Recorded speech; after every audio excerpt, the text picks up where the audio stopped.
Recebe Shalom, graça e paz, nosso Senhor Yeshua, HaMashiach, nosso Senhor Jesus, o Messias. O texto que nós queremos abordar com vocês hoje está lá em Eclesiastes, ou Eicá, Lamentações, capítulo 5, versículo 21, onde diz assim: Adonai, volta-nos para ti e voltaremos. Renova nossos dias como foram no passado.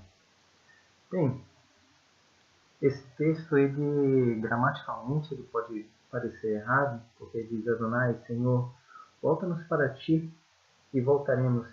Renova nossos dias como foram no passado. Ora, renova nossos dias no presente como foram no passado.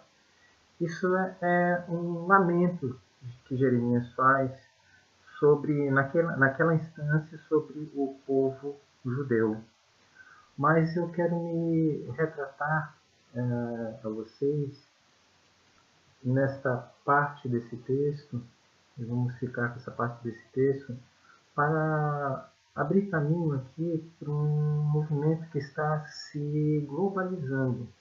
O mundo inteiro passou a adotar esse movimento como retorno a Jerusalém, retorno a Jerusalém.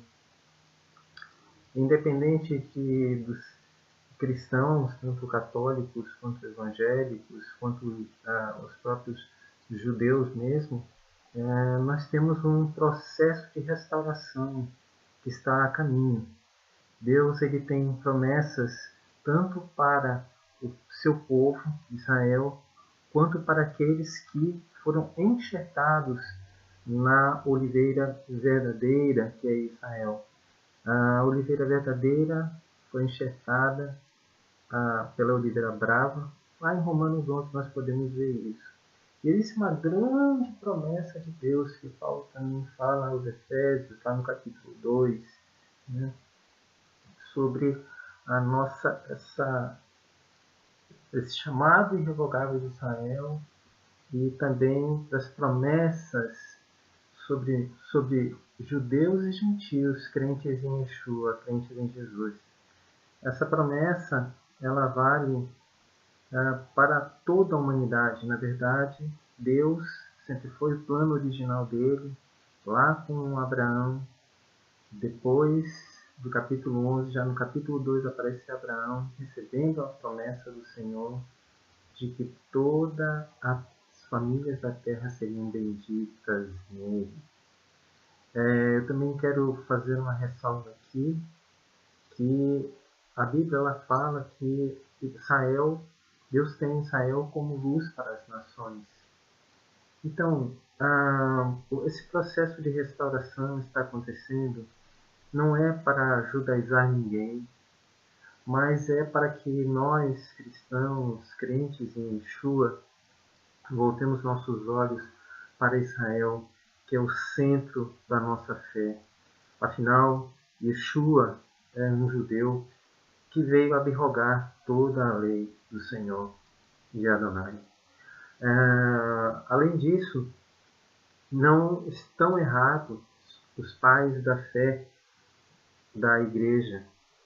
Eles foram homens e mulheres como Calvino, como Lutero, como Jerônimo, os irmãos Campbell e por aí afora, etc, etc. Eles foram pessoas homens e também mulheres cheios de fé, cheios da fé no Senhor Yeshua. Só que eles estavam esquecendo, eles tinham a forma, mas não tinham a substância. Ora, como você vai fazer um bolo sem ingrediente principal? Como você vai fazer uma sopa de galinhas sem a galinha? Você pode dizer assim: olha, eu tenho um caldo aqui, um caldo com aroma de galinha, e eu posso colocar na sopa, ela vai ficar com gosto de galinha. Mas aí você está criando primeiro uma coisa artificial, uma coisa que não é natural, e você está criando uma igreja com aroma do primeiro século, supondo que está debaixo do ensino dos apóstolos. Veja, nós não queremos, eu repito mais uma vez, nós não queremos judaizar a igreja de hoje, mas nós queremos sim que a igreja veja que profeticamente existe uma profecia que vai se cumprir de judeus e cristãos, ambos crentes em Yeshua, como uma humanidade saudável nas mãos de Adonai, nas mãos do Senhor, nosso Deus. E essa humanidade saudável, ela, nos dias de hoje, ela parece que está muito distante de acontecer, mas pelo que nós vemos, pelo que nós acompanhamos, até no Oriente, movimentos que estão acontecendo lá no Oriente distante, no Oriente Médio, estão chamando pessoas para conhecer Yeshua. Tanto judeus, quanto cristãos, quanto muçulmanos estão sendo chamados, ou todas as religiões estão sendo chamadas. Isso porque a palavra de Deus também diz que nos últimos dias nós teríamos fome e sede, mas não fome de comida ou sede de água, mas sim da palavra de Deus. E acima de tudo, acima tanto dos rabinos, quanto dos pastores, ou até mesmo dos apóstolos, está a palavra de Deus.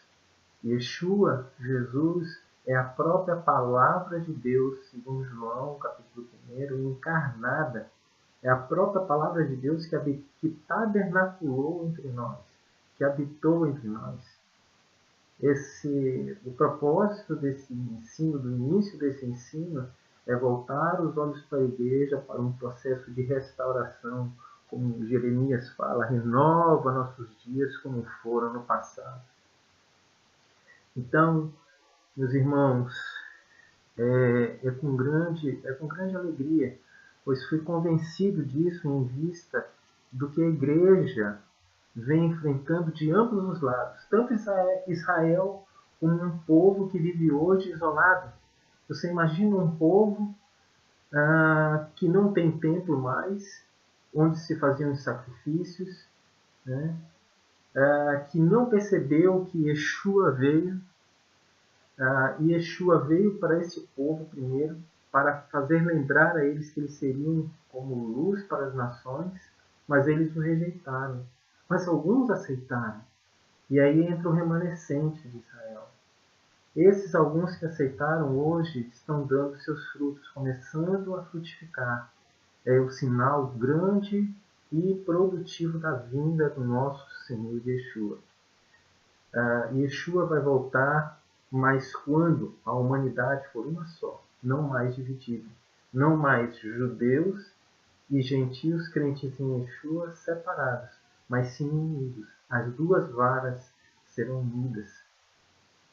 E a oliveira verdadeira, tanto com ramos enxertados como ramos verdadeiros, que dependem da raiz, como diz a palavra de Deus, não a raiz que depende delas, desses galhos, nós nos colocamos nessa posição de humildade perante o Senhor.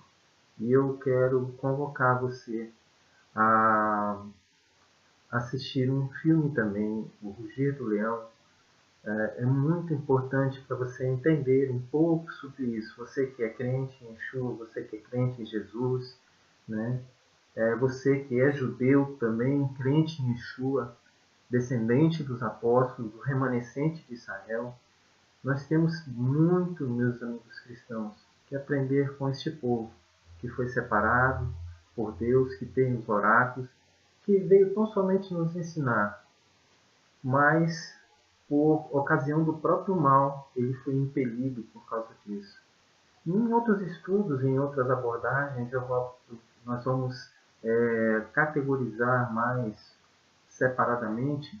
Vamos falar mais de Romanos 11, de Efésios 2, ver o chamado irrevogável de Israel e as promessas que nós todos herdamos, nós também gentios, crentes em Yeshua, como concidadãos do povo de Israel. Eu quero agradecer você, quero dar um shalom muito grande para você, uma paz muito grande para você, que você tenha um Yom Tov, um dia abençoado. É esse o desejo nosso leve, no nosso coração. Aprenda o hebraico também. Aprenda o hebraico também. Procure aprender o hebraico, porque os originais estão aí. Os originais foram feitos pelos hebreus. Eles estão aí, para que você não caia no laço do desconhecimento. Um grande abraço. Shalom, novamente. No nome do Senhor Yeshua, no nome do Senhor Jesus. E que Adonai te abençoe e te guarde e que Ele te proteja para sempre. Amém.